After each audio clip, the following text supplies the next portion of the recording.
Now we start with question 7. They say we've got two unequal positive point charges, Q1 and Q2, that are 0.02 meters apart, as shown in the diagram. So we must keep in mind that these are positive charges, right?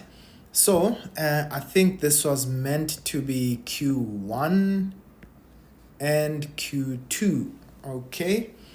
They say the charge on Q1 is twice that of Q2. So Q1 is 2 times Q2, right? And the electrostatic force that each charge experiences is 9 times 10 to the power minus 3 newtons. They say point P is 0.02 away from Q2, as the diagram below illustrates. Right, now they say we must define in words the term electric field at a point in space. Remember that electric field, when you think about this equation, we say that it is the area where electrostatic force is felt per unit charge, right? So that's force divided by charge, right? So it is the area where electrostatic force is felt per unit charge in space, right? So the next question says calculate the net field at point P due to Q1, to charges Q1 and Q2. So we want to find out at this point P here, right? Now remember, every time that we look at electric field, right, we always assume that we've got a positive point charge there. Right, now firstly, let's talk about the charges on Q1 and Q2 respectively. Right, so we know that the force between them, that's K, Q1, Q2 divided by R squared. Right, I'm going to look for the value or the magnitude of the charges. We're told that the force between them is 9 times 10 minus 3, right, to the exponent minus 3. And this is equal to 9 times 10 to the power 9 multiplied by Q1. But remember that Q1, let's say they've got a charge Q. So Q1 is 2 times Q, whereas Q2 is actually just Q. So this would be 2Q multiplied by Q, and this is divided by R squared, the distance, that's 0.02, and we're going to square that. Right, so in this case, all we simply do, okay, I'm just going to continue this at the top there. I'm scrambling for some space. Right, if we cross multiply, we've got 9. Okay, let me just write this a little bit more nicer. Okay, so that's 9 times 10 to the power minus 3 times 0.02 all squared, and this is equal to 2, right? There's that 2 over there. That's 2 times 9 times 10 to the power 9, and this is Q squared.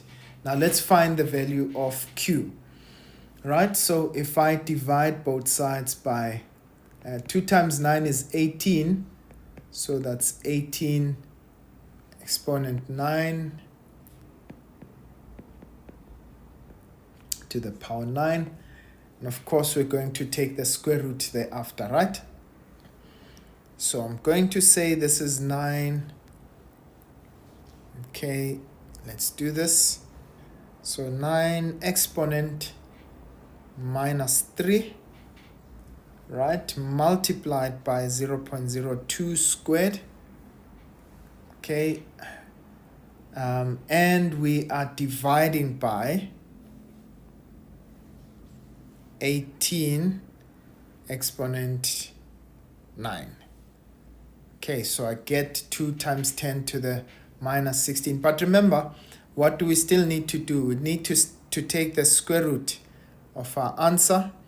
Okay, so if we write that in scientific form, that's shift mode. Let's take, where is our scientific? Okay, I can't find the scientific form there. But this is going to be 1.4 or 1.41. So Q would be 1.41 times 10 minus, I think that will be minus 6. 1. Okay, let's see. 1, 2, 3, 4, 5, 6, 7, 8. Okay, it says times 10 minus 8. Please confirm that for me. Right, that's in coulombs. For some reason I can't. Let's see, if I went shift mode, still I get the same thing. Okay, right, so that's the value of Q. So now we want to find out the the net electrostatic field, but remember that Q1, Q is actually Q2, that's 1.41 times 10 minus 8 coulombs, and Q1 is actually twice that value, so that's 2 times 10 minus, rather 2.82 times 10 minus 8 coulombs. Right, so now we are going to calculate the net electrostatic field. Right, so I'm going to say, right, if we consider P to be a positive charge, so we know that Q2 is actually repelling point P. So now what would be the direction of the field due to Q2? Q2 would push P away. We assume that the point charge is the one that will give us the direction, right, of the field. Okay, you kind of imagine it to be the one that's moving, right? So that means that if I calculate that electric field there, that's going to be E of Q2, that's KQ over R squared. Okay, the charge on Q2, we said it was 1.41 times 10 minus 8, and the distance is actually 0.02 squared. Right, so let's quickly do that. So that's 9 exponent 9 multiplied by 1.41 exponent minus 8, and we are dividing this by 0.02 squared, and I get a value of 317,250 newtons per coulomb. Now please remember, this field due to Q2 will be, remember we said it's pushing P to the right, so in that case it will be eastwards. Okay, now if we want the one due to Q1, right, so what we can do is that we know that Q1 was a half of Q2, was twice Q2, and the distance is also doubled. So I can say this is 2Q2 divided by 2R all squared. You're more than allowed to do this, ladies and gents, otherwise you just substitute the values as they are. So I'm going to say this is K, this is 2Q2, okay, rather. So that's going to be 2KQ2 divided by 4R squared. Now remember, in this case, that means that this is 2 into itself once, into 4 twice. So that's a half of what the field was due to Q1, okay, rather due to Q2. So that's half KQ2 over R squared. So which means the field here should be half of what we had before. So that's 1 over 2 times 317,250. Now remember, Q2 is also positive, all right, or Q1 rather is also positive.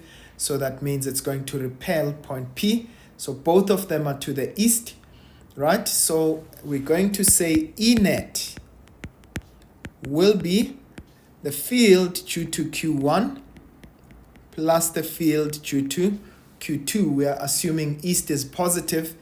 So as a result, I am just simply going to add 317,250 plus 1 over 2 times 317,250.